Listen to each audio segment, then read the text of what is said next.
there are regions of the universe where almost everything familiar has been left behind. No planetary surface, no nearby star, no bright spiral of a galaxy filling the view.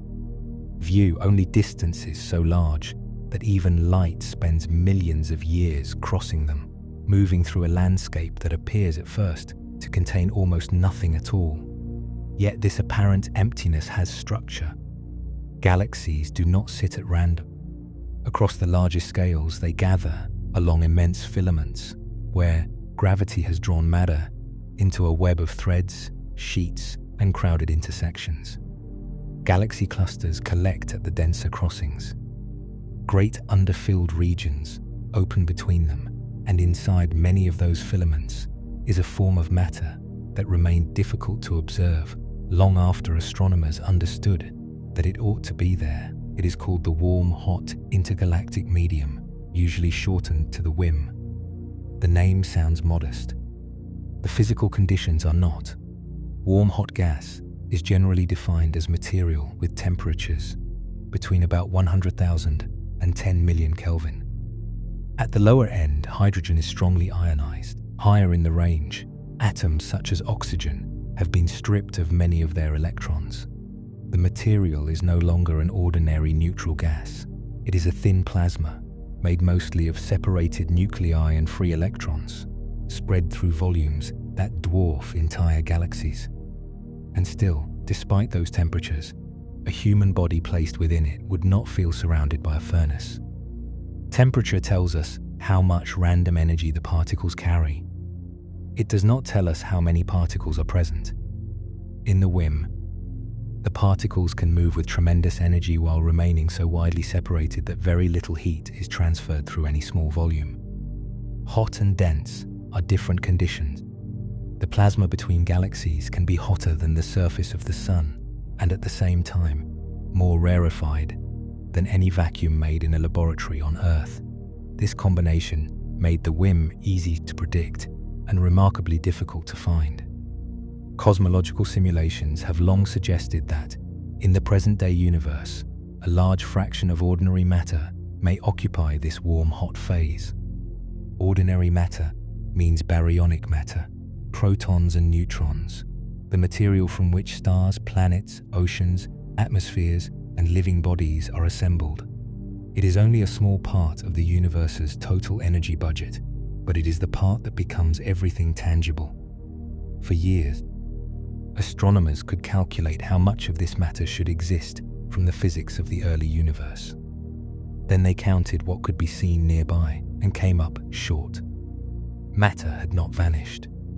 The accounting methods were simply missing a widespread component whose density was low, whose atoms were highly ionized, and whose faint radiation often fell between the most convenient observing bands. Tonight, the journey moves into that difficult middle ground. We will follow ordinary matter away from galaxies and into the cosmic web. We will see how gravity accelerates diffuse gas, how shocks turn organized motion into heat, and why plasma at millions of degrees can remain almost invisible. Later, faint absorption lines, microwave distortions, X-ray measurements, and brief radio flashes will give the hidden medium several different ways to reveal itself. But first, it helps to remain with the central contrast. Between the galaxies, where the universe looks most vacant, much of its ordinary matter may be suspended in a hot, thin network that has been forming for billions of years. The empty distance has an interior. The structure around the warm-hot intergalactic medium is larger than any single galaxy and older than most of the stars now shining within it. To see where this plasma belongs, the view has to widen until the familiar shapes of spiral arms and glowing galactic centers become small points in a much larger arrangement. At that scale, galaxies gather into lines, sheets, and knots. Between those concentrations lie broad regions where matter is scarce. The entire pattern is known as the cosmic web. The name comes from appearance, but the structure is physical. It is shaped by gravity acting on tiny differences that were present in the early universe. Some regions began with slightly more matter than average. Others began with slightly less.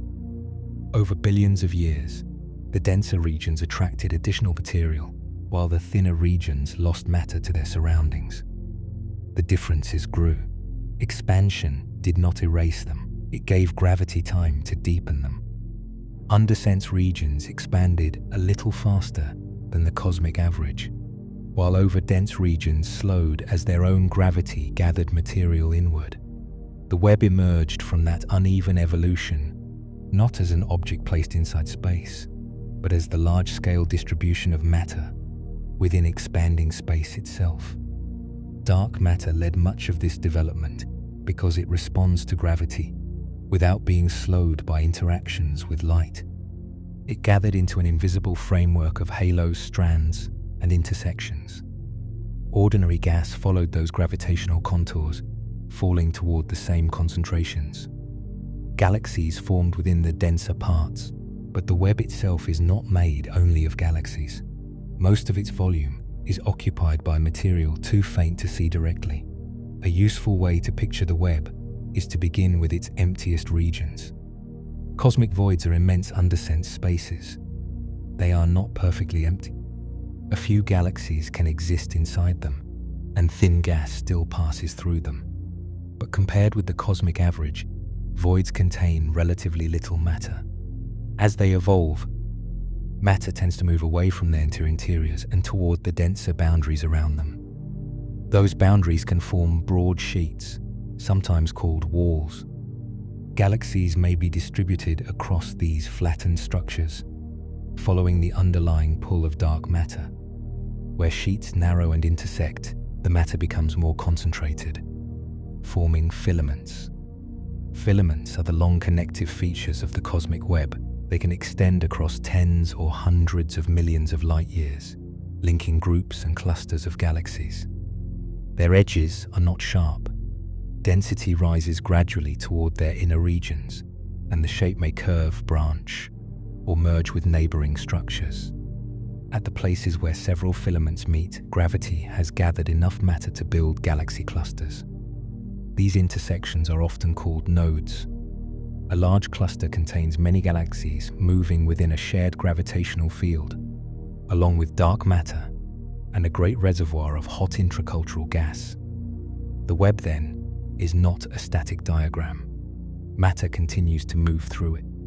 Gas leaves undersense regions, approaches sheets and filaments, and flows toward the deeper gravitational wells around galaxy groups and clusters. Some material is also pushed outward from galaxies by stellar explosions and energetic activity around central black holes. Over time, this ejected gas can mix with the more diffuse intergalactic material already present. The Warm-Hot Intergalactic Medium occupies part of this moving landscape. It is found mainly in filaments and in the outskirts of galaxy groups and clusters, where gas has been compressed and heated, but has not reached the denser conditions of the intracultural medium. It does not fill every point of intergalactic space at the same temperature. Some regions remain cooler. Others have been heated beyond the usual warm-hot range. The WHIM is one phase within a varied medium.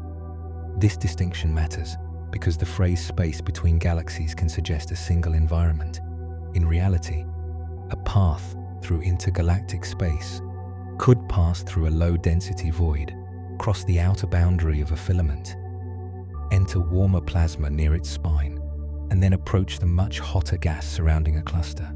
Density, temperature, ionization, and motion would change along the way, even though the entire journey might appear black to human eyes. Seen from Earth, these structures are difficult to recognize one at a time. A filament does not usually present itself as a bright object with a clean edge. Astronomers map it indirectly by measuring the positions and distances of many galaxies, then looking for the long patterns they form. Computer simulations provide another view, allowing researchers to follow dark matter and gas as structure develops across cosmic time. When such maps are rendered, the brightest knots often attract attention first. They are the clusters crowded with galaxies and hot gas. Yet the thinner lines between those knots are just as important to the overall architecture. They guide matter toward the nodes and preserve a record of how gravity has organized the universe. The WHIM belongs to those lines. Its particles may be separated by distances that seem large on microscopic scales, but the filament containing them can be millions of light years across. A very low density multiplied across such an enormous volume becomes a significant amount of matter. This is how a medium that feels almost absent locally can become important cosmologically. For the listener resting now, the nearest filament is not somewhere beyond the known universe. The Milky Way itself belongs to a local arrangement of galaxies embedded within the cosmic web. Our galaxy, the local group, and the larger structures around us are part of the same continuing pattern. The floor beneath you, the atmosphere above it, and the atoms within the body all occupy a small, dense pocket inside that architecture. Far beyond the edges of the Milky Way, other ordinary matter has remained spread through the web, too thin to become stars, too hot to remain neutral, and too diffuse to shine brightly. The difference between those forms is not the kind of matter they contain. It is the history of what happened to it. Some baryons cooled into galaxies. Some became stars and planets. Some were expelled again. And a great deal continued moving through the filaments, responding to gravity across distances that allow motion to build for ages. That motion is the next part of the story. The cosmic web provides the shape. Gravity provides the descent. Where the falling gas meets material already gathered in a filament, the ordered flow cannot continue unchanged. It crosses a boundary, and movement becomes heat. Gravity does not need a furnace to make something hot. It only needs distance, time, and matter, with somewhere lower to fall. Far from a galaxy cluster, gas in the intergalactic medium may begin with little organized motion.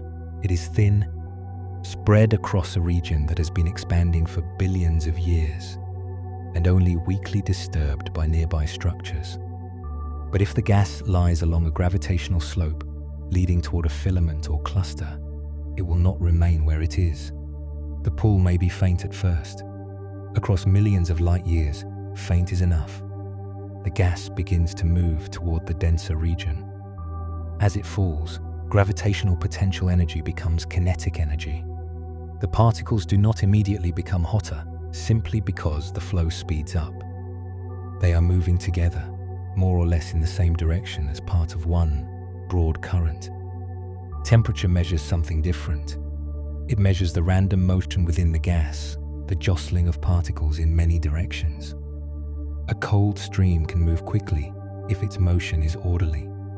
A hot gas can remain nearly still as a whole, while its individual particles race past one another.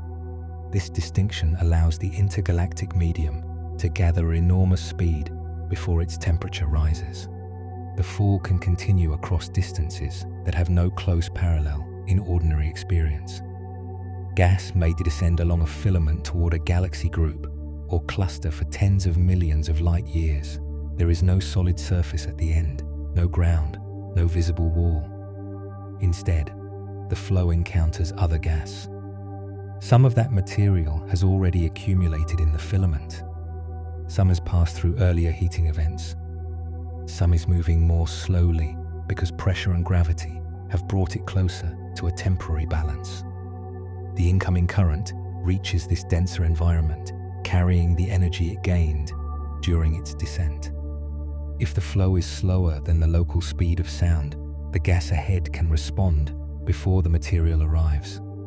Pressure waves travel outward, allowing the medium to compress and adjust gradually. The transition can remain smooth, but much of the infall into cosmic filaments and clusters is supersonic. The incoming gas moves faster than pressure disturbances can travel through the material ahead of it. There is no warning passed forward through the medium. The slower gas cannot reorganize in time. Conditions change over a narrow boundary called a shock front. On one side of that front, The particles are part of a coordinated stream. On the other, much of that ordered motion has been scattered into random motion. The gas is hotter. A shock front is not an object placed in the flow. It is a transition maintained by the behavior of the plasma itself. Density rises, pressure rises. Velocity falls relative to the front. The energy carried by the bulk motion is redistributed among particles. In denser gases, collisions help perform this conversion. In the diffuse plasma of the cosmic web, where direct particle collisions can be rare, electric and magnetic fields also matter. Charged particles disturb the electromagnetic environment as they stream. Plasma instabilities can grow. Small-scale fields scatter ions and electrons, helping the incoming population lose its organized direction. The detailed physics can be complex, but the larger result is clear.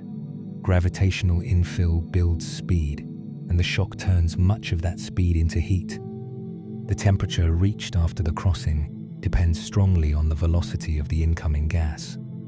Faster infill carries more kinetic energy per particle. When that motion is randomized, the post-shock plasma can reach hundreds of thousands or millions of Kelvin.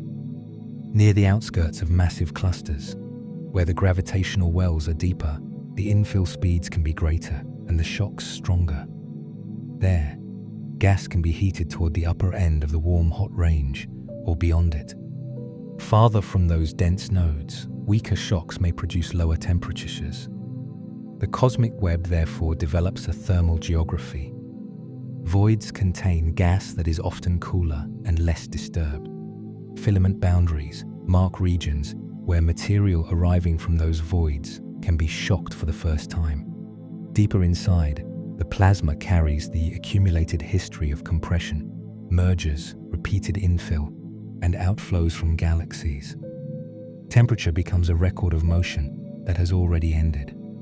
A particle now moving randomly within a filament may carry energy that once belonged to a coherent flow spanning a distance larger than many galaxy groups. Its present motion is the residue of a descent that may have taken hundreds of millions of years. This is one reason gravity shapes more than position. At smaller scales, it gathers gas into stars.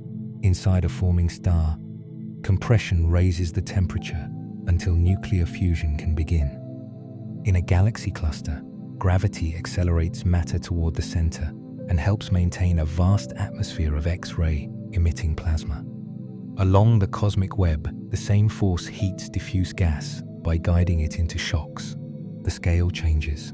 The conversion of energy remains familiar. There is a simple version of this process close to you now.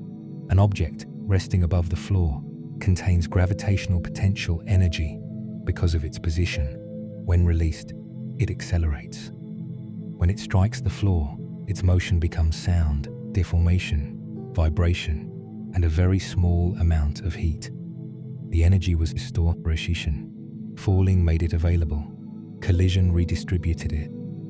Between galaxies, the object is a current of plasma. The fall extends across cosmic structure, and the collision is not with a floor, but with another current, another atmosphere, another region whose pressure cannot adjust quickly enough. The shock front performs the final redistribution. Once heated, the gas does not necessarily cool quickly. Its density is extremely low, so particles have relatively few opportunities to transfer energy into radiation. In a denser environment, hot gas can emit energy more efficiently because electrons and ions interact more often. In the WHIM, long intervals can pass between the encounters that produce photons.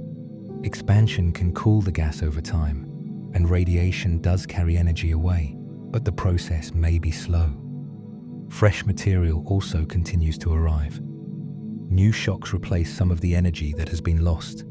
The filament remains thermally active, even though nothing within it resembles a flame. This is how matter can stay at millions of Kelvin, far from any star. The heat is not being delivered continuously by a bright central source. It is held in the random motion of a sparse plasma and renewed by the ongoing formation of structure. As clusters grow and filaments deepen, more gas falls inward. The cosmic web continues to convert gravity into temperature.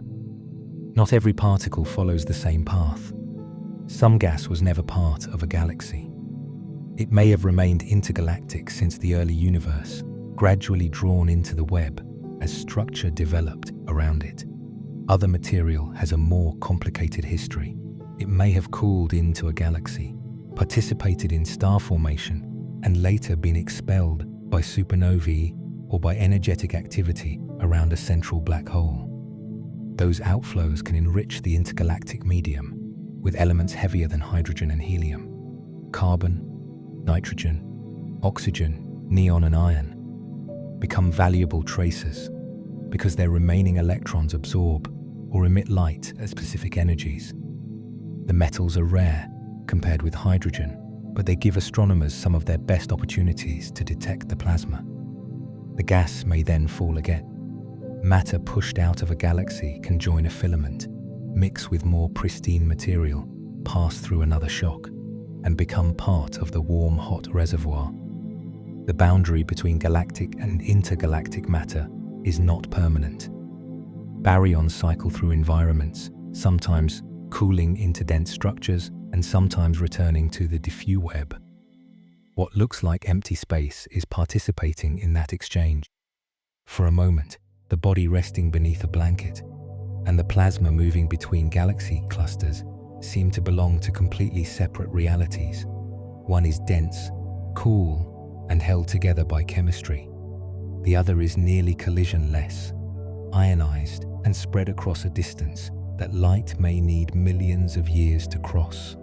Yet both are made from the same ordinary matter. The difference is the path the particles have taken and the amount of energy their surroundings have given them. In the WHIM, gravity gave the path its direction. The shock removed that direction and left heat behind. Now, the gas has temperature, a density, and an ionization state unlike any familiar environment. To understand why it remained hidden for so long, we have to move inside those properties and see how something can be so hot, so widespread, and still produce almost no visible light. The word warm in the name Warm-Hot Intergalactic Medium belongs to the language of astrophysics, where temperature ranges are compared with conditions that can reach hundreds of millions or even billions of degrees. By ordinary standards, nothing in the WHIM is merely warm. Its usual temperature range begins near 100,000 Kelvin and extends to about 10 million Kelvin. Some material near the boundaries of galaxy clusters becomes hotter still and enters a different classification. Cooler gas in the cosmic web falls below the range. The WHIM occupies the wide region between them, where gravitational heating has transformed diffuse intergalactic matter without compressing it into the dense atmospheres of clusters. At 100,000 Kelvin, hydrogen atoms have difficulty remaining intact. Their electrons are separated from their nuclei through energetic encounters with other particles and through interactions with radiation. At higher temperatures, helium also becomes strongly ionized. Heavier elements hold their electrons more tightly, but they too are gradually stripped as the energy rises. The result is plasma. Most of the material consists of free electrons, hydrogen nuclei, and helium nuclei. Small amounts of carbon, oxygen, nitrogen, neon, iron, and other elements are mixed through it, carried outward by generations of stars and galaxies. Those heavier elements make up only a minor fraction of the mass, but they will later become some of the clearest markers of the plasma's presence. The WHIM is hot because its particles move rapidly in random directions.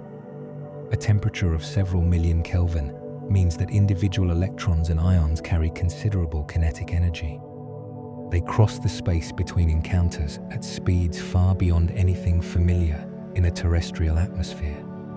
Yet there may be only a handful of particles in a cubic meter in the more diffuse parts of a filament, with larger concentrations closer to groups and clusters. This is where temperature stops matching the sensation usually associated with heat. In a dense atmosphere, Enormous numbers of particles strike the surface of an object every moment. They exchange energy efficiently. A warm room feels warm because air molecules collide continually with skin, clothing, walls, and one another. The WHIM has very energetic particles, but very few of them. A solid object passing through it would encounter so little matter that the rate of energy transfer would remain small. One particle might arrive with considerable energy, followed by a long interval before another came close enough to interact. The plasma could have a temperature greater than the solar corona while containing little thermal energy within any small volume. Hot does not always mean heating. Temperature describes the average energy of particles. Heat transfer also depends on density, contact, and time. The WHIM is an extreme reminder that these are separate ideas. The surface of the Sun is a dense, radiating layer at roughly 5800 Kelvin. It can deliver energy across the solar system because an immense number of particles and photons are involved. A region of intergalactic plasma at 1 million Kelvin may contain particles moving much faster, but it is so rarefied that its local energy density is far lower. The numbers sound contradictory only because human senses developed in dense matter. Everyday experience takes place within atmospheres, oceans, soil, wood, metal, and living tissue. These contain atoms in quantities so high that density is almost never separated from temperature. A hot stove is both hot and densely made. Boiling water is both energetic and crowded. A flame contains far more particles per unit volume than a cosmic filament.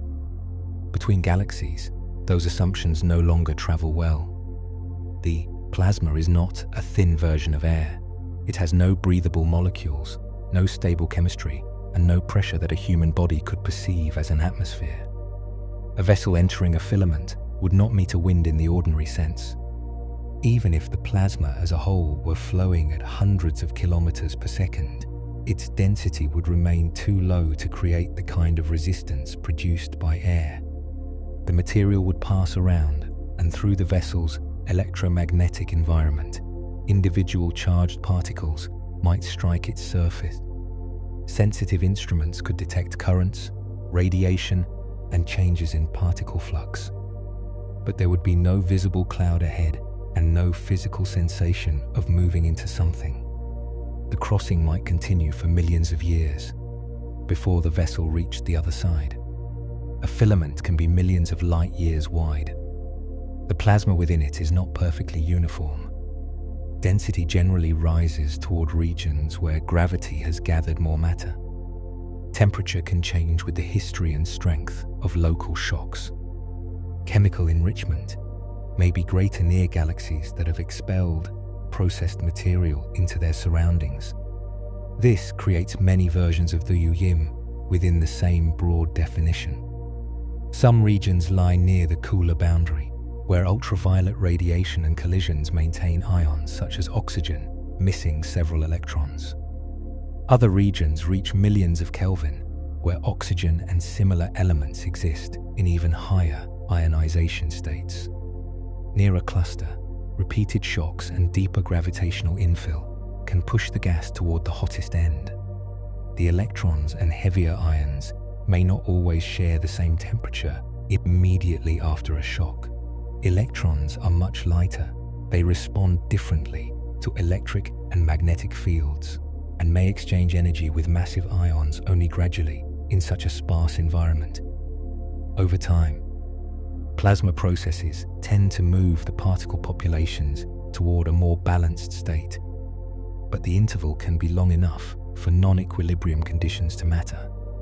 The WHIM is therefore not always a perfectly settled gas with one simple temperature.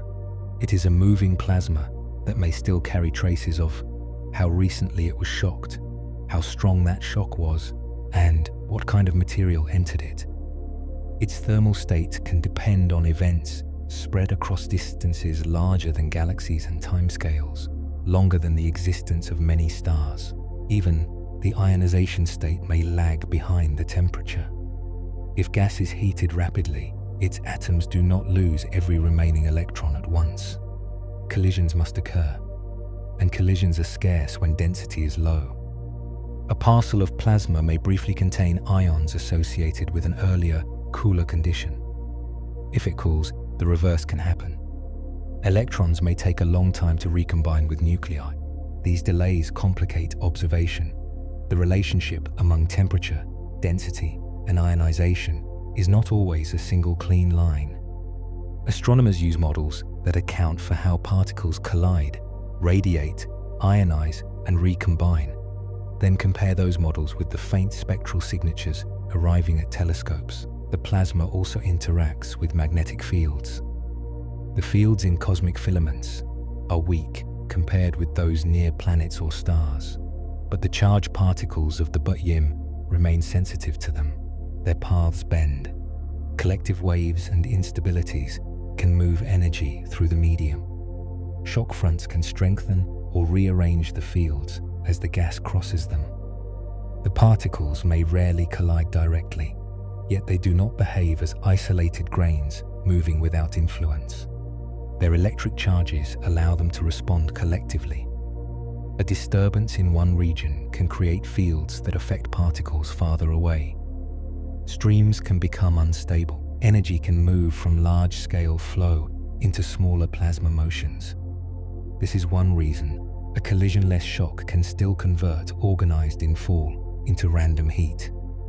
The word collisionless does not mean that nothing interacts. It means direct particle collisions are not frequent enough to explain the behavior by themselves. Electromagnetic fields provide another route. The plasma creates those fields as it moves, and the fields then reshape the plasma. Across a cosmic filament, this ongoing exchange may produce turbulence. The flow is not necessarily the familiar turbulence of clouds rolling through an atmosphere. It occurs in a much thinner medium, influenced by gravity, shocks, magnetic fields, and streams arriving from different directions. Motions can persist across distances that would contain many galaxies. Turbulence helps distribute energy, but it does not make the WHIM bright. Radiation from hot plasma is produced when electrons accelerate near ions, when particles collide and excite ions, and when excited ions release photons at characteristic energies. The strength of this emission depends greatly on density. When density falls, encounters become less frequent and the emission weakens rapidly. A galaxy cluster can glow strongly in X-rays because its intracultural plasma is comparatively dense. The WHIM may have a similar temperature in some locations, but its lower density gives it a much fainter surface brightness. It can extend across a huge volume and still be difficult to distinguish from foreground emission, background radiation, and unresolved sources. The same sparseness also allows the heat to remain. Cooling through radiation requires particle interactions. With few particles available, a great deal of time may pass before enough energy is emitted to lower the temperature significantly.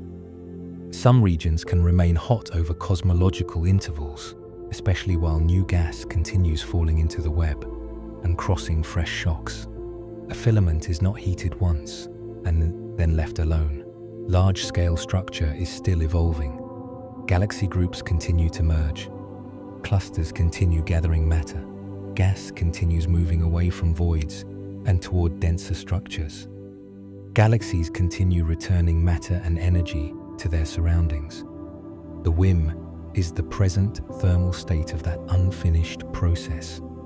It is also chemically connected to the galaxies embedded within it. The early intergalactic medium was composed mainly of hydrogen and helium. The oxygen, carbon, neon and iron, now found in portions of the cosmic web, had to be made inside stars. Some of those elements escaped through supernova explosions. Others were carried out by large galactic winds or by activity near supermassive black holes. Once beyond a galaxy, the enriched material mixed with more primitive intergalactic gas and became part of the filament. The metals preserve evidence of this exchange. Oxygen is particularly useful because it is relatively abundant, and can exist in several highly ionized forms across the WHIM temperature range. Each form interacts with light at particular wavelengths. An oxygen ion missing 5 electrons leaves a different signature from one missing 6 or 7. These distinctions give astronomers a kind of thermometer. But the thermometer is difficult to read. The absorption lines are weak because so few ions lie along any one path. The emission is faint because the plasma is thin. Some of the most useful signals appear in ultraviolet or X-ray wavelengths that must be observed from space. And the cosmic web does not provide a bright surface against which its structure can be outlined. The WHIM is transparent through most of its volume. Light from distant galaxies and quasars passes through almost unchanged. Only a small fraction of photons meet an ion with the right energy and geometry to be absorbed. Only a small fraction are scattered by free electrons. The medium contains matter, heat, motion, and magnetic fields, yet it allows the universe behind it to remain visible. This transparency is part of the reason the intergalactic distance seems vacant. The plasma does not block the view. It does not form a luminous veil. It leaves only slight changes in light that has crossed it. Those changes are enough, but only after the light is separated by wavelength and measured with great care. For a long time, the warm-hot intergalactic medium existed more clearly in simulations than in observations. The physics of structure formations placed it in the filaments. The missing matter calculations suggested that a large reservoir had to be present. Yet seeing it required instruments capable of reading marks almost lost within the light of more distant objects. The WHIM was not hidden behind anything.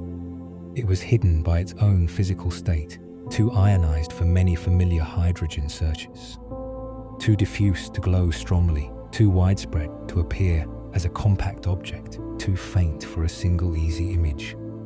To find it, astronomers would have to stop looking for the plasma as a visible destination and begin studying what happened to light while it crossed the space where the plasma was expected to be. The light that reveals the warm-hot intergalactic medium usually begins far beyond it. A quasar shines from the center of a distant galaxy, powered by matter falling toward a supermassive black hole. Its radiation travels outward across space, broad in wavelength, and bright enough to be measured after billions of years. Before that light reaches Earth, it passes through whatever lies along the way. Most of the journey leaves it unchanged. Intergalactic matter is too thin to stop many photons, but at certain wavelengths, an ion can absorb a photon whose energy matches one of its allowed internal transitions. That photon disappears from the beam traveling toward us. When the light is separated into a spectrum, the missing energy appears as a narrow dark feature. An absorption line is a small absence with a precise cause. Its wavelength identifies the ion that removed the light. Its depth and shape contain information about how much material was present, how quickly it was moving, and how its particles were distributed in velocity. Because the expansion of the edge of the surface, according to distance, several intervening regions can leave separate versions of the same line at different positions in a single spectrum. One quasar can therefore illuminate a long, narrow path through the cosmic web. The method is powerful because the foreground gas does not need to glow. It only needs a bright source behind it and enough ions along the line of sight to remove a measurable fraction of the passing light. For a medium as faint as the WHIM, borrowing light from something more distant is often easier than waiting for the plasma to announce itself. At the cooler edge of the warm-hot range, oxygen becomes one of the most useful guides. Astronomers describe ionization states by counting how many electrons have been removed.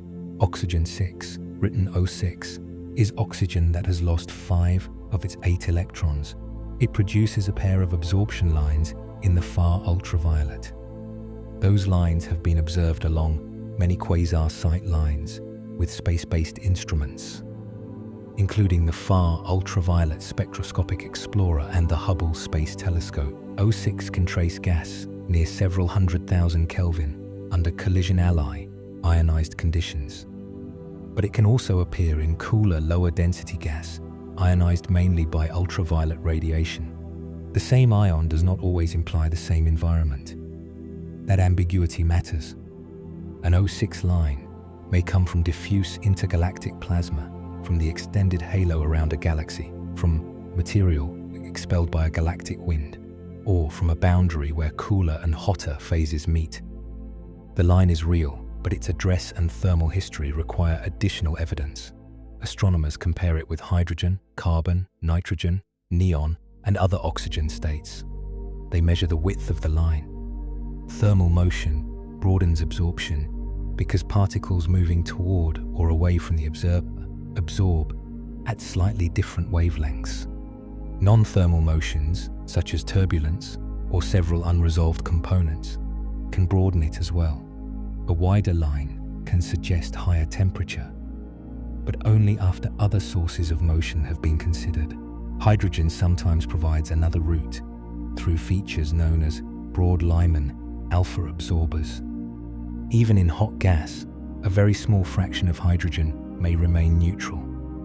Because hydrogen atoms move rapidly at WHIM temperatures, their Lyman alpha absorption can be spread across a broad wavelength interval.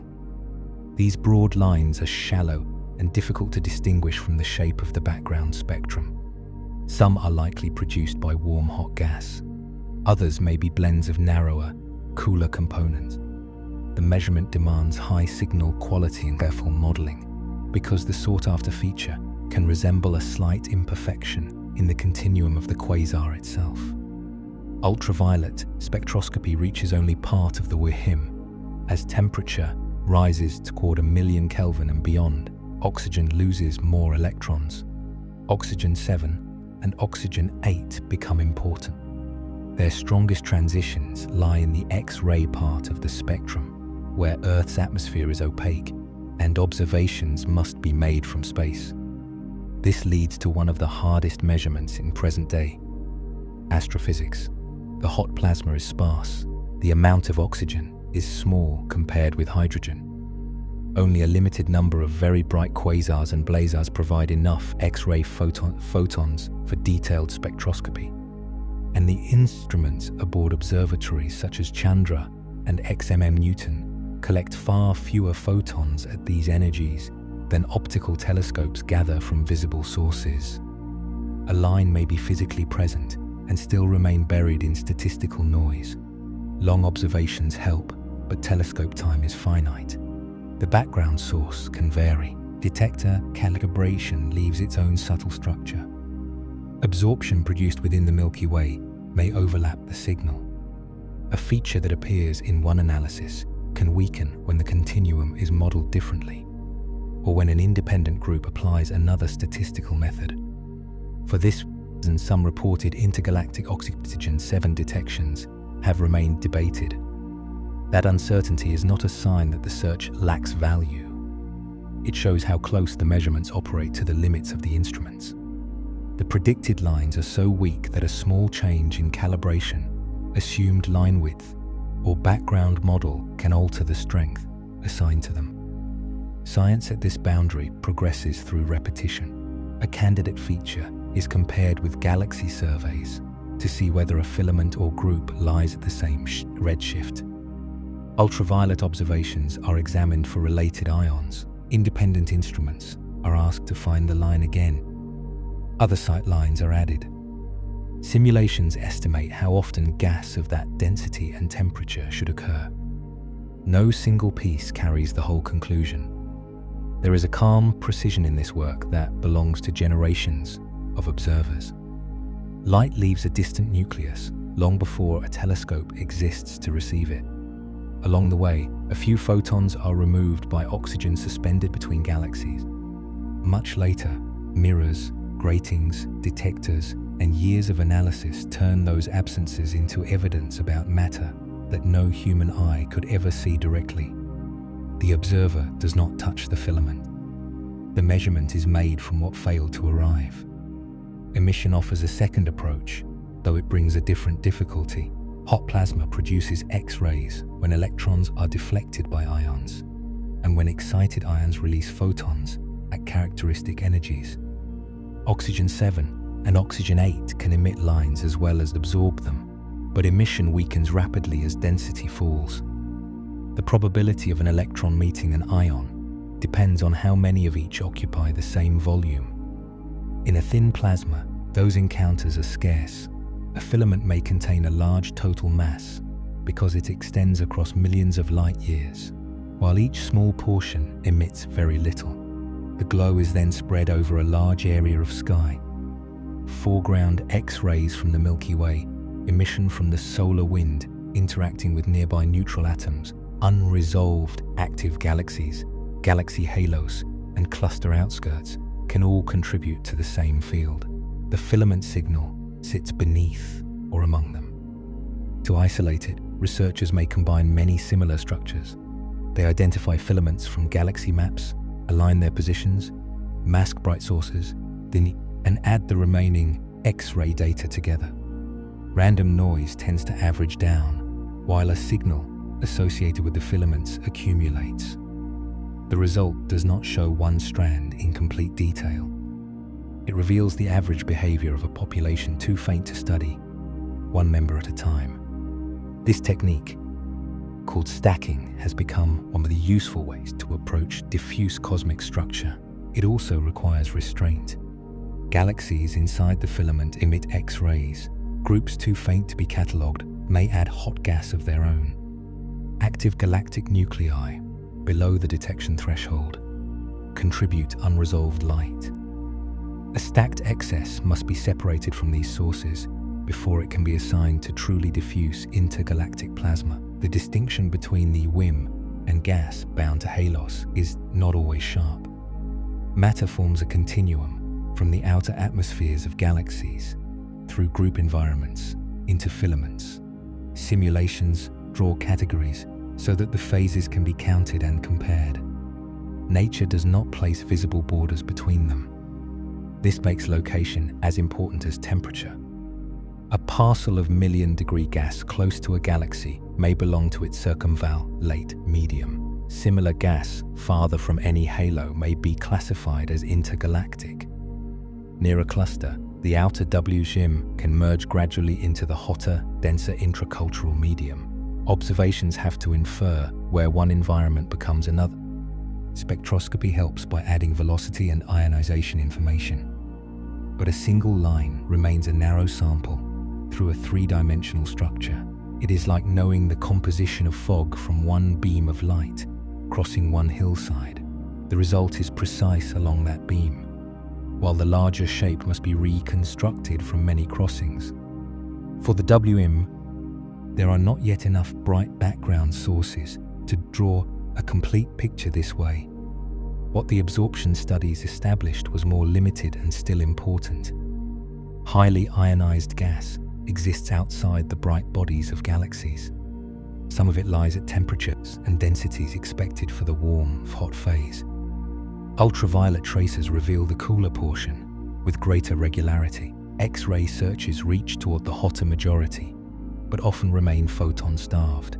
The hidden medium began to appear not as one discovery, but as a collection of partial views. One ion here, a broad hydrogen line there, a faint X-ray excess across many filaments, a candidate oxygen feature aligned with a known structure. Each measurement reduced the amount of room in which the missing matter could hide. Yet a deeper accounting problem remained. Spectroscopy measures particular ions. Converting those ions into a total mass requires assumptions about metallicity, ionization balance, temperature, and the fraction of each element in the observed state. If the oxygen abundance is uncertain, the hydrogen mass inferred from oxygen is uncertain as well. A more complete census would need a signal tied directly to free electrons present throughout ionized gas, whether or not metals had reached it. That signal would come from brief radio pulses crossing the same intergalactic distance. The WHIM had altered light by removing a few wavelengths. It would reveal more of its mass by delaying others. A fast radio burst can cross the universe in less time than it takes a human heartbeat to complete. The burst itself may last only a few thousandths of a second. During that interval, a distant source releases an intense pulse of radio energy, bright enough to be detected across hundreds of millions or even billions of light years. Then the signal ends, leaving behind a brief record in the instruments that happen to be watching. The physical origins of these bursts are still being studied. At least some are associated with magnetars, the compact remnants of massive stars carrying immense magnetic fields. Other environments may contribute as the known population grows. For the study of intergalactic matter, the exact source mechanism is not always the central concern. What matters is that the pulse begins far away, spans a range of radio frequencies, and travels through ionized material before reaching Earth. The plasma along that path changes the pulse. In a vacuum, radio waves of different frequencies travel at the same speed. In a plasma, free electrons respond to the passing electromagnetic field. This interaction delays lower frequency waves slightly more than higher frequency waves. The difference is small at any one point. Across a cosmological distance, it accumulates. A burst that left its source almost simultaneously across many radio frequencies arrives at a telescope stretched into a descending sweep. The higher frequencies appear first. The lower frequencies follow, sometimes separated by fractions of a second or longer, depending on the amount of plasma encountered. The pattern is called dispersion. By measuring the delay, astronomers calculate the dispersion measure, a quantity related to the total number of free electrons along the line of sight. It does not describe where each electron was located. It records their combined presence from the source to the observer. Every ionized region contributes. The burst begins inside or near its host galaxy, where local plasma adds an uncertain amount. It then crosses the halo around that galaxy. Beyond the halo, it enters the intergalactic medium and passes through filaments, sheets, and voids. Near the end of its journey, it crosses the halo of the Milky Way and the ionized gas within our own galactic disk. The measured dispersion contains all of these layers. To use the burst as a probe of the cosmic web, astronomers have to separate them as carefully as possible. Models of the Milky Way's free electron distribution estimate the contribution from our galaxy. Observations of the host provide clues about the plasma near the source. What remains can be assigned largely to the material between galaxies. This becomes much more powerful when the burst has a known distance. A radio telescope may detect a pulse without locating its origin precisely enough to identify a host galaxy. The burst then has a dispersion measure but no reliable redshift, leaving its total path length uncertain. Interferometric arrays can measure the arrival of the signal at several antennas and reconstruct a much narrower position on the sky. Optical telescopes can then search that position for the host galaxy. Once the host is identified, its redshift provides a measure of cosmic distance. Now the dispersion can be compared with the length of the journey. A nearby burst should, on average, pass through fewer intergalactic electrons than a distant one. A farther burst should encounter more. Individual paths vary because matter is not distributed evenly. One sight line may pass through several dense filaments. Another may spend much of its journey inside undersense regions. But across a growing collection of localized bursts, a relationship begins to appear. Dispersion increases with redshift. This connection is commonly known as the Markar relation, after the astronomer Jean-Pierre Markar, whose work helped establish fast radio bursts as tools for measuring the universe's ordinary matter. Early applications used only a small group of well-localized bursts, yet the broad trend was already consistent with the baryon density inferred from the early universe. The result carried a simple implication. The missing ordinary matter had not disappeared. It was contributing free electrons along intergalactic sightlines, just as simulations had predicted. This did not mean that every detected electron belonged specifically to the warm-hot phase. Fast radio bursts respond to ionized matter across a range of temperatures. Cooler, photoionized intergalactic gas contributes. Hotter material around clusters contributes. Extended galactic halos contribute unless they are modeled separately. Dispersion measures electron quantity, not temperature. That limitation is also one of the method's strengths. The pulse does not require the matter to contain oxygen or other heavy elements. It does not depend on a particular ionization line being strong enough to observe. It does not wait for the gas to emit a detectable X-ray photon. Any free electron can affect the arrival time of the radio signal. Metal-poor plasma counts. Gas too cool to emit X-rays counts. The hotter parts of the WHIM count. The burst weighs ionized matter through its effect on propagation, rather than through the light the matter produces or absorbs. Imagine, for a moment, the pulse moving outward from its source. At first, it crosses the dense and complicated environment of a distant galaxy. Then the galaxy falls behind. The radio waves enter intergalactic space, where the separation between particles becomes immense. The burst travels for years, then millions of years, through regions that would appear empty to an observer moving beside it. Every so often, the electromagnetic field of the wave passes another free electron. No collision is required in the ordinary sense. The electron shifts in response to the field. The wave is delayed by an amount far too small to notice alone. The burst continues. Another electron contributes, then another. Entire galaxy groups pass far from the line of sight. A filament is crossed. A void follows. A second filament adds a denser column of plasma. The delays accumulate through a path that may extend across a significant fraction of cosmic history. At Earth, the difference between frequencies has become measurable. A few milliseconds of recorded timing now contain information about billions of light-years of intervening matter. There is a useful contrast here with absorption spectroscopy. An absorption line can identify oxygen-7 at a particular redshift. It can reveal the temperature and motion of one narrow component, provided the signal is strong enough. A fast radio burst cannot usually identify that component by itself. Its dispersion combines all the electrons along the path into a single total. Spectroscopy offers detail at selected locations. Dispersion offers a census along the whole line.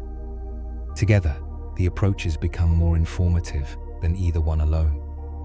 Galaxy surveys can map the filaments crossed by a burst. X-ray and ultraviolet observations can characterize some of the gas along the same direction. The radio dispersion then constrains the total electron content, including plasma that remains invisible in the other measurements. The scatter among bursts is part of the information. If the intergalactic medium were completely uniform, bursts at similar distances would show nearly identical intergalactic dispersion measures. They do not. Some paths contain more electrons than average. Others contain fewer.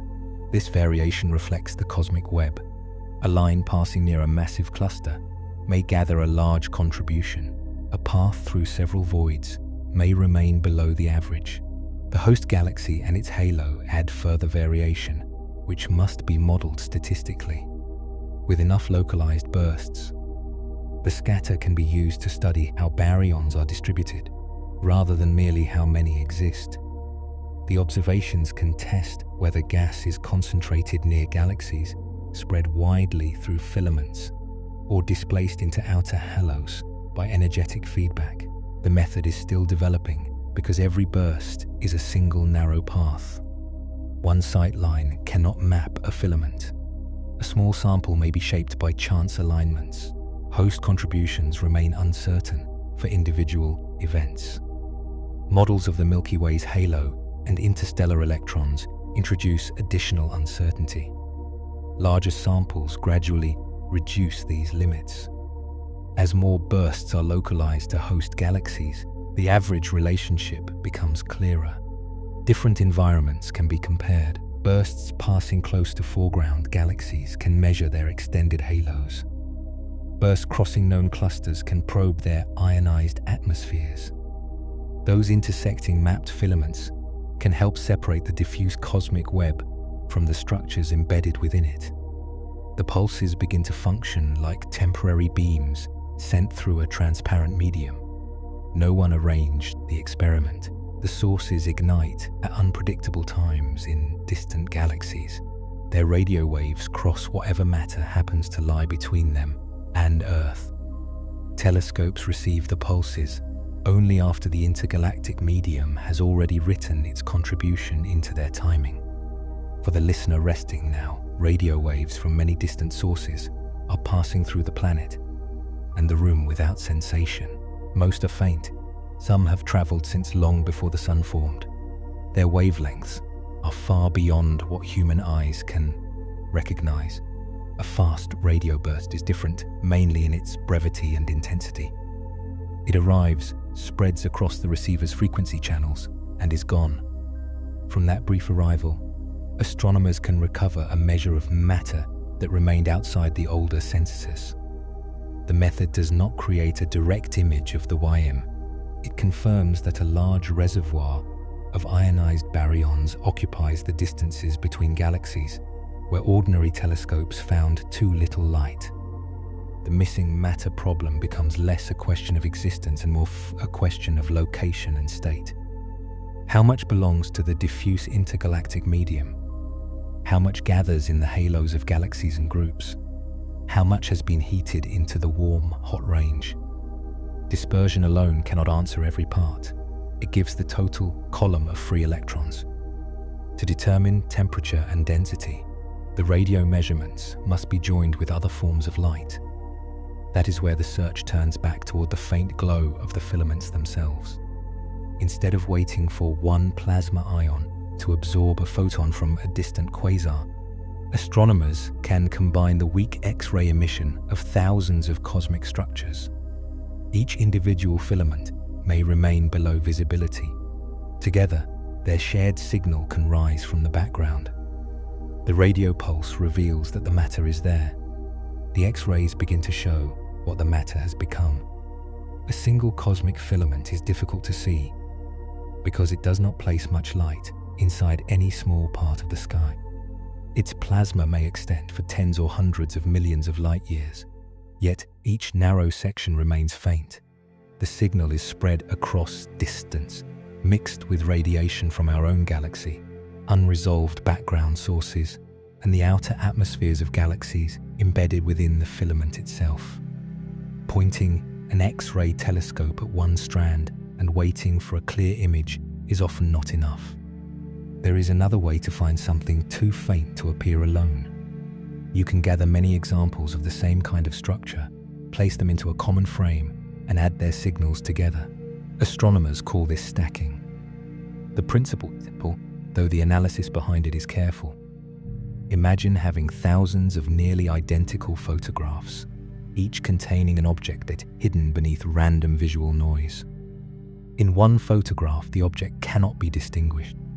When the images are aligned and combined, the object remains in the same place, while much of the random noise averages away.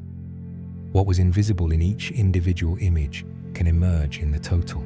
For the cosmic web, the process begins with maps of galaxies. Large optical surveys record the positions and distances of enormous numbers of galaxies. From these distributions, researchers identify elongated regions where galaxies are more common than in the surrounding space. Those regions are likely to trace filaments in the underlying dark matter structure. Each filament has its own position, length, orientation, and distance from Earth. Before their X-ray emission can be combined, those differences have to be removed mathematically. The filaments are rotated into alignment, rescaled when necessary, and placed within a shared coordinate system. Bright contaminating sources are then masked. Known active galaxies are removed. Obvious galaxy groups and clusters are excluded or modeled. X-ray point sources are covered so that their much stronger emission does not overwhelm the diffuse signal being sought. After this preparation, the remaining X-ray data from one filament are added to the data from another, then another. The process continues across hundreds or thousands of structures. No individual filament becomes brighter. The universe is not changed by the calculation, but the part of the signal that filaments share begins to accumulate. If diffuse warm, hot plasma is present in a similar statistical pattern around each one, its average glow will strengthen with every addition. Random background fluctuations do not build in the same orderly way. Eventually, a faint excess can appear along the central axis of the stacked filament population. This is not a portrait of one particular structure. It is the average face of many. The distinction is important. A stacked detection cannot tell us that every filament has the same temperature or density. It cannot show the knots, bends, shocks, and uneven flows inside an individual strand. It smooths away much of that variety so the common signal can be measured. What it provides is statistical evidence that the population contains diffuse X-ray emitting plasma, beyond what can be explained by random background alone. Recent all-sky X-ray surveys have made this approach far more powerful. The Rosetta telescope was designed to scan broad regions rather than remain fixed on one narrow target for years. Its repeated surveys produced a wide map of the soft X-ray sky, the energy range, where the hotter portion of the Warm-Hot Intergalactic Medium is expected to emit. Researchers have compared those maps with filament catalogues built from optical galaxy surveys. In one large analysis, several thousand filaments were aligned and stacked. The combined regions showed an X-ray excess concentrated around the filament axes. After known clusters and bright point sources were removed, the remaining signal was still too strong to be treated as random noise alone. The analysis then faced a more difficult question. How much of that light came from truly diffuse intergalactic plasma, and how much came from faint objects that had escaped individual detection? A filament contains galaxies. Some host weak active nuclei. Others contain X-ray binaries, supernova remnants, or halos of hot gas. Small galaxy groups may lie within the filament without being bright enough to identify and remove separately. When thousands of filaments are stacked, the emission from all of those faint sources is stacked as well. The investigators therefore built models of the unresolved contribution. They estimated how many hidden sources should be present, how bright they were likely to be, and how their emission would be distributed around the galaxies defining the filament. Only after this contribution was accounted for could the remaining glow be assigned to diffuse plasma. The result did not offer a perfectly isolated image of the WHIM. Few measurements in observational cosmology are that clean. It offered something more measured, a residual X-ray signal consistent with hot gas spread between the galaxies rather than confined entirely inside them. The temperature inferred from the stacked spectrum was several million Kelvin. That value lies near the hot end of the WHIM range, which is what an X-ray survey would be expected to emphasize. Cooler warm hot gas radiates more of its energy below the telescope's most sensitive band and may contribute little to the detected signal. The measurement was therefore not the average temperature of all matter in all filaments. It was an emission-weighted temperature. The hotter parcels produced more of the X-rays and carried more influence in the fitted result. Cooler gas could remain abundant, while leaving only a weak trace in the same data. This is another reason different observing methods are needed. Fast radio bursts respond to free electrons across a broad range of temperatures. Ultraviolet absorption can reveal cooler ions. X-ray absorption reaches toward highly ionized oxygen. Stacked X-ray emission favors denser and hotter material. Each technique touches a different part of the same medium. Together, they begin to fill in a distribution rather than point toward one single state.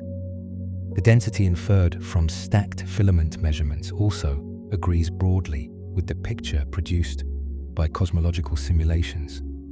Near a filament's central region, ordinary matter can be tens of times denser than the universal average while still remaining extremely sparse by terrestrial standards.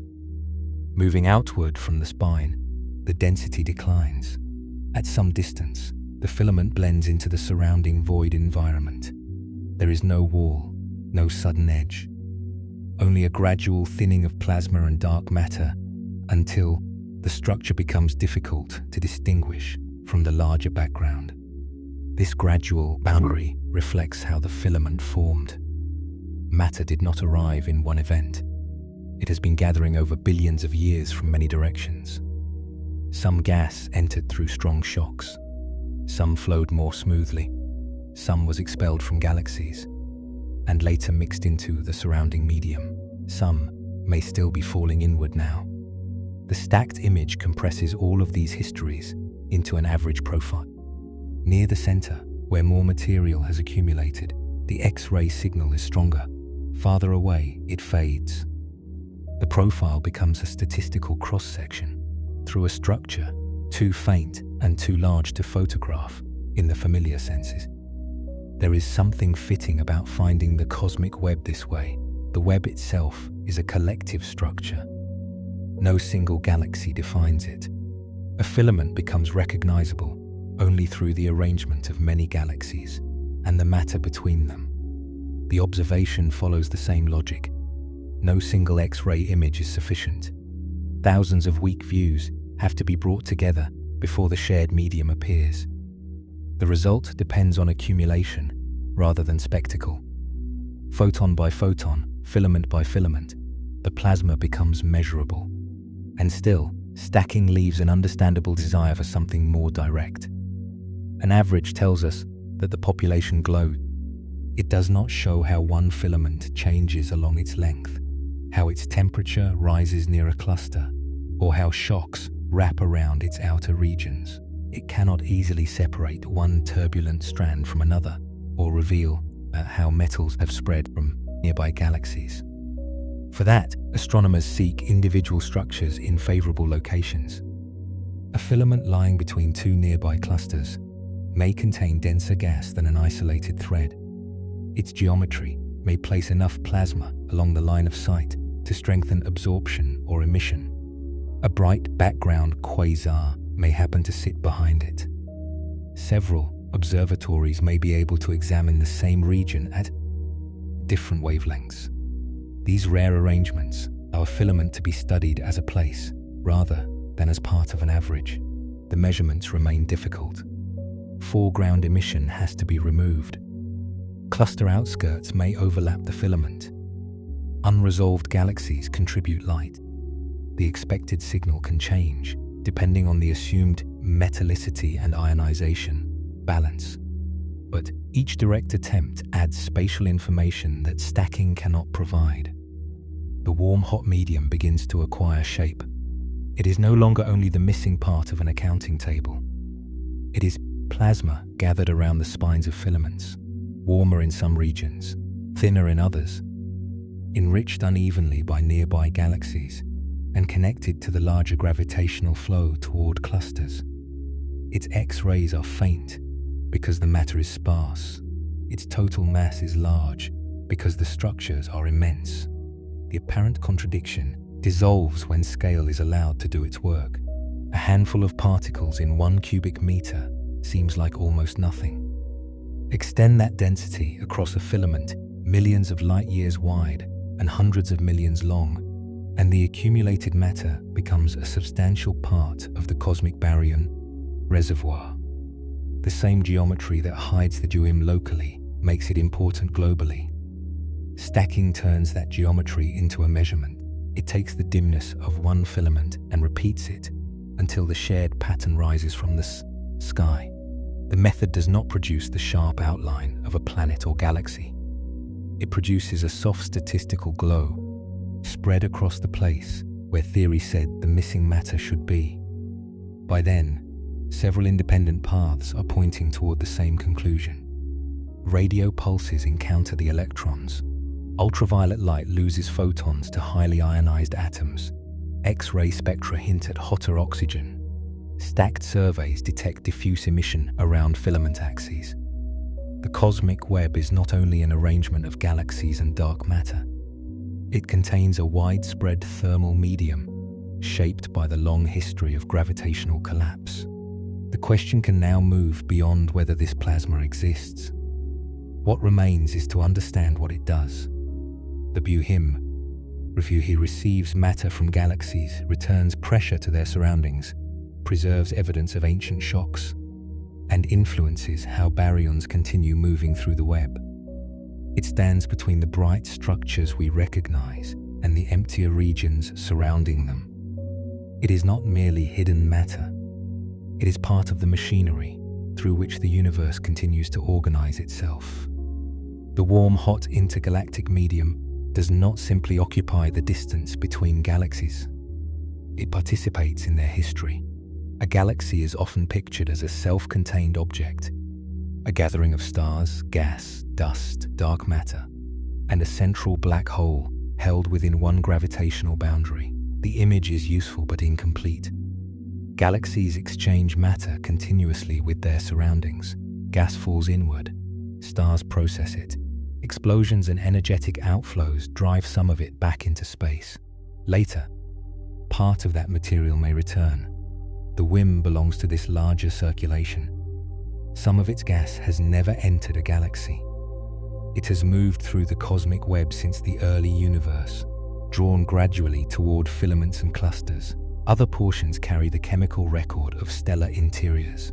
Their oxygen, carbon, silicon, and iron were created in stars, expelled into galactic halos, and transported outward by winds or violent activity near supermassive black holes.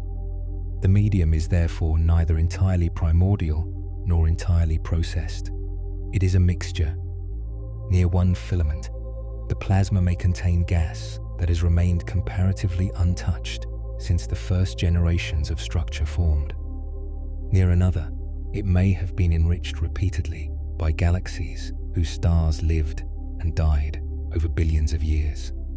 Even within one filament, composition can vary with distance from the nearest galaxy, with the strength of past outflows, and with the direction of large-scale flow.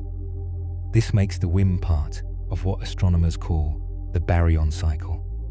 Baryons move from the intergalactic medium into galactic halos. Some cool and descend toward galactic disks. A fraction form stars. Stellar radiation, supernovae, and black hole activity then return energy and matter to the surrounding environment. Some gas remains close to the galaxy. Some escapes farther into the filament. Some later falls back. The cycle is not a closed loop with a fixed schedule. A parcel of matter may change direction several times. It may spend hundreds of millions of years in a halo, cross a shock, cool slightly, mix with another stream, and return to a galaxy long after the stars that first expelled it have disappeared. The WHIM is one of the places where that wandering matter waits. Its temperature can prevent it from collapsing quickly. Hot plasma has pressure even when the density is low. That pressure can resist compression and delay the movement of gas into smaller structures. In this way, the thermal state of the cosmic web influences how easily galaxies receive new fuel. A galaxy requires cool gas to continue making stars. The WHIM is not cool. Before much of it can join a galactic disk, it must lose energy. In low-density plasma, radiative cooling is slow. The gas may remain suspended in a filament or halo for billions of years, carrying ordinary matter that could, under different conditions, have become part of a new generation of stars. This helps explain why the amount of visible matter inside galaxies is smaller than a simple gravitational picture might suggest. Dark matter halos attract baryons, but attraction does not guarantee that those baryons will settle into stars. Gas can be heated during infall. It can be pushed outward by feedback.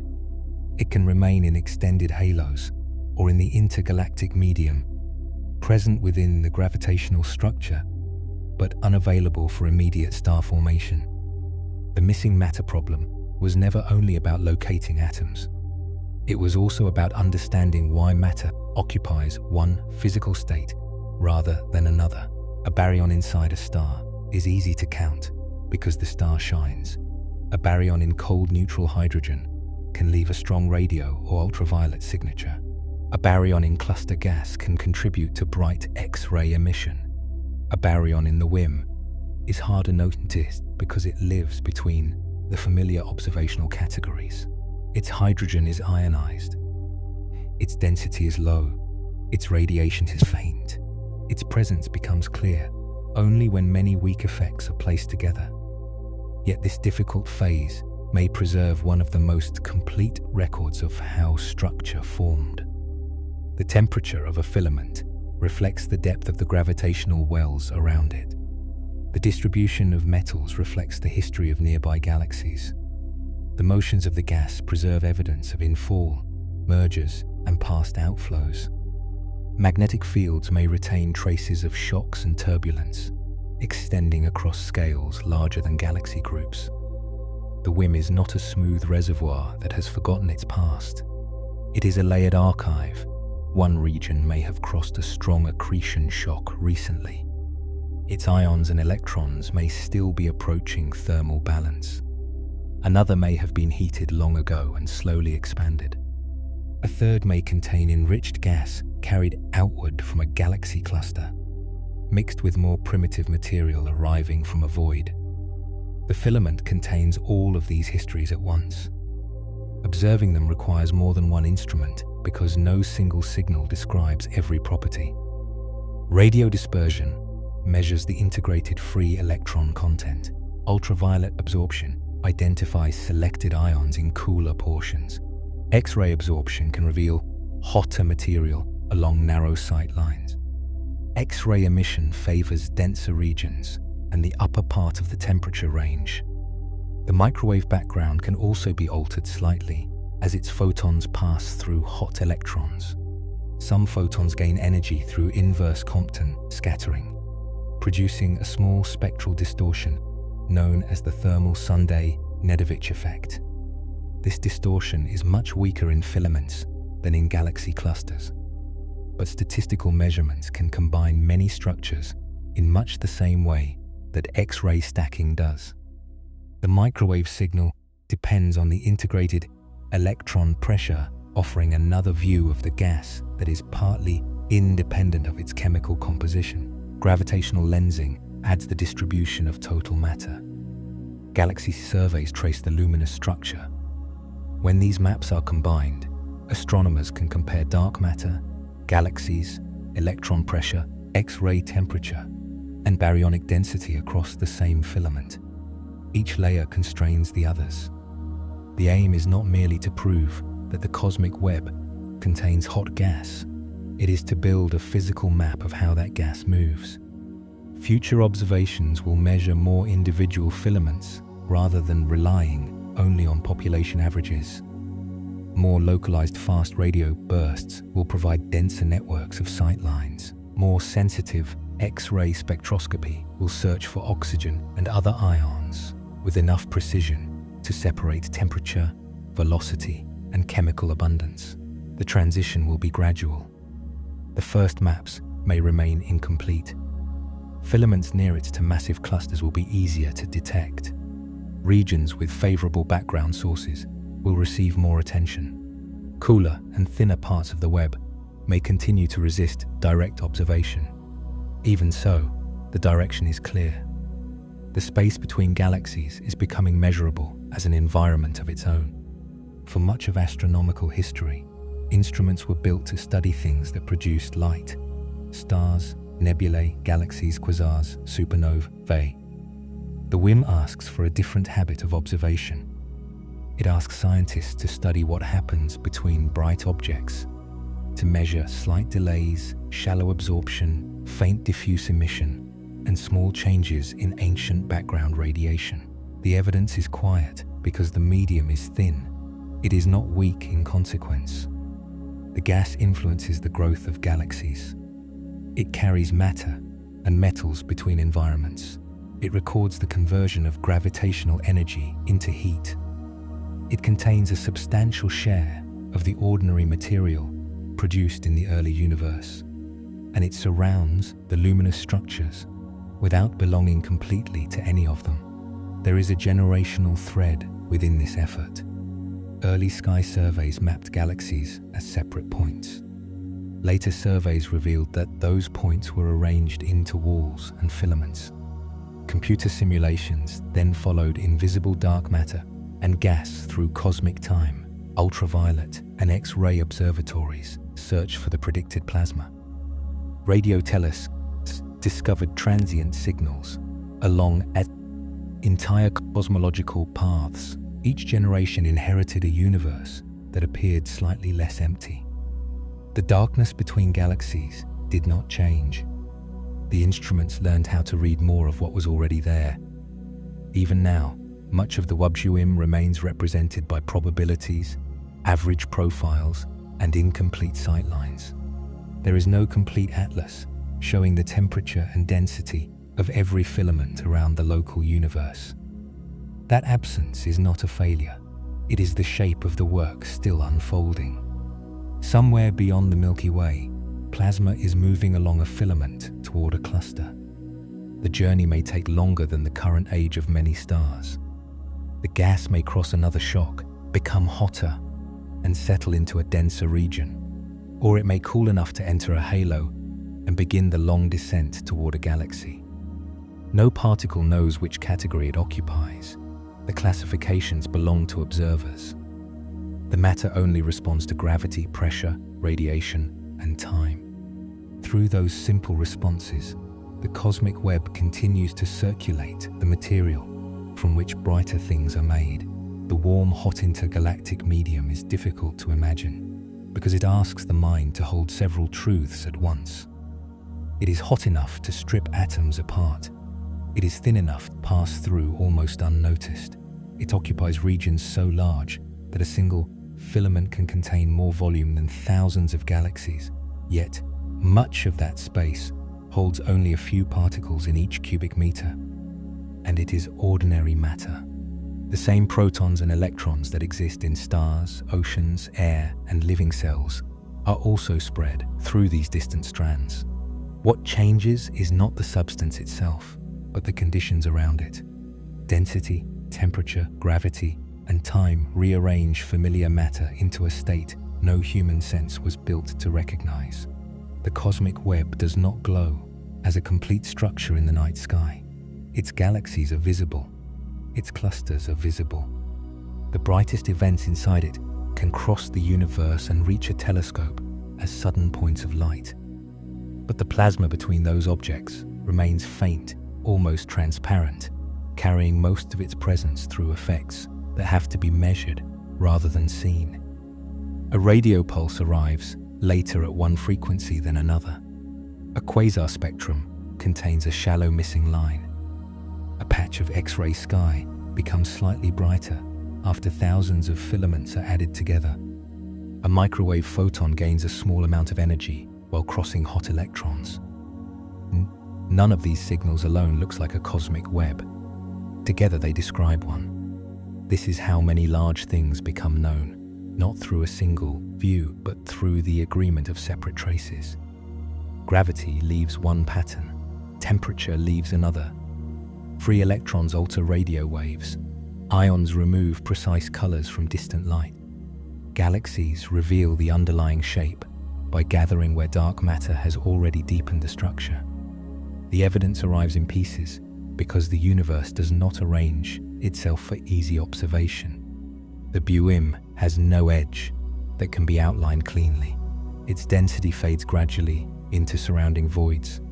Its hotter regions merge into cluster atmospheres. Its cooler regions blend with more diffuse intergalactic gas. It is less like an object and more like a condition that matter enters as it moves through the architecture of the universe. That condition is still changing. gas continues to leave undersensed regions and approach filaments. It continues to accelerate toward core groups and clusters. Shock fronts continue to form where flows meet. Galaxies continue to expel enriched material into their surroundings. Some of that matter will remain suspended for billions of years. Some may cool, return to a halo, and eventually become part of another generation of stars. The web is not finished. Neither are the galaxies within it. The Milky Way is moving through this larger structure now. The local group is responding to the gravity of surrounding matter. Beyond the visible stars, diffuse gas extends into the galactic halo. Farther out, the boundaries between one environment and another become difficult to define. There is no final wall where the galaxy ends and intergalactic space begins. The density declines, the composition changes, the gravitational influence of neighboring structures becomes more important. At some point, the matter is better described as belonging to the cosmic web than to the Milky Way. But the transition is gradual. The atoms do not cross a marked border. They continue along paths shaped by forces that operate everywhere. This is true of the matter closer to you as well. The elements inside the room were once part of environments that no longer exist. Some were formed inside stars. Some traveled through interstellar clouds. Some passed through the disk of the Milky Way before becoming part of the solar system.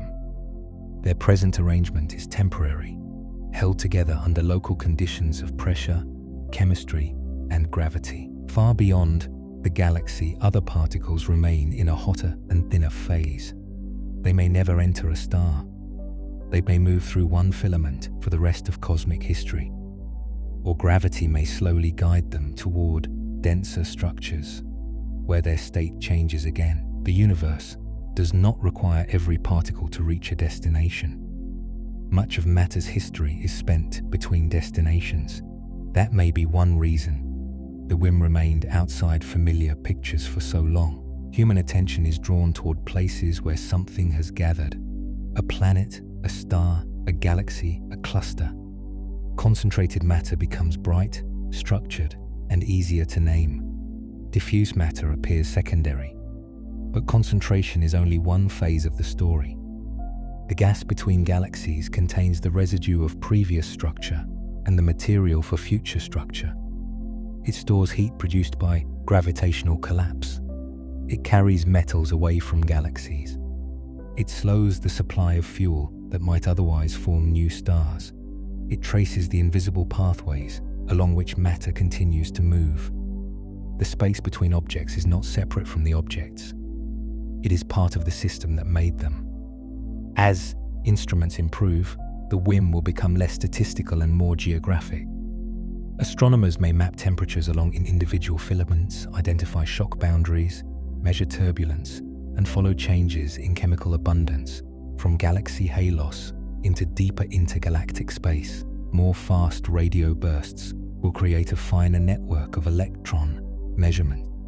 More sensitive X-ray observatories will collect enough photons to resolve absorption lines that now sit at the edge of detection. Microwave surveys will measure pressure across larger samples of filaments. Galaxy maps will reveal the shape in greater detail. The hidden medium will not suddenly become bright. The methods will become better at reading faintness. That distinction matters. The universe does not change when something is discovered. Only the description becomes more complete. The plasma was already present when early astronomers mapped galaxies as isolated islands. It was present when the first large redshift surveys revealed walls and filaments. It was present when simulations predicted that missing baryons should have been heated by shocks. It was present before fast radio bursts were known to exist. The matter did not wait to be found. For billions of years, it continued moving, cooling, heating, mixing, and falling through the web. Tonight, that motion remains far beyond direct sensation. No sound from a filament reaches the room. No warmth from its millions of degrees crosses the distance as something the skin could feel. The plasma carries on without pressure from human attention. A few particles pass through each immense cubic meter. Their paths bend in weak magnetic fields. Some encounter shock fronts and change direction. Some release faint X-ray photons that may travel for ages before meeting a detector. The scale is immense, but the physical steps are simple. Matter falls, motion becomes disordered. Disordered motion becomes heat. Heat remains where density is too low for rapid cooling. Light passes through and leaves with small changes. Those changes travel onward until someone learns how to measure them. The room around you is dense by comparisons, filled with air, surfaces, fabric, and the steady pull of Earth. Beyond the roof, the atmosphere thins. Beyond the planets, the solar wind spreads outward. Beyond the heliosphere, interstellar matter continues between the stars. Beyond the galaxy, the cosmic web begins to dominate the larger view. Each boundary opens into another scale. None of them needs to be crossed tonight.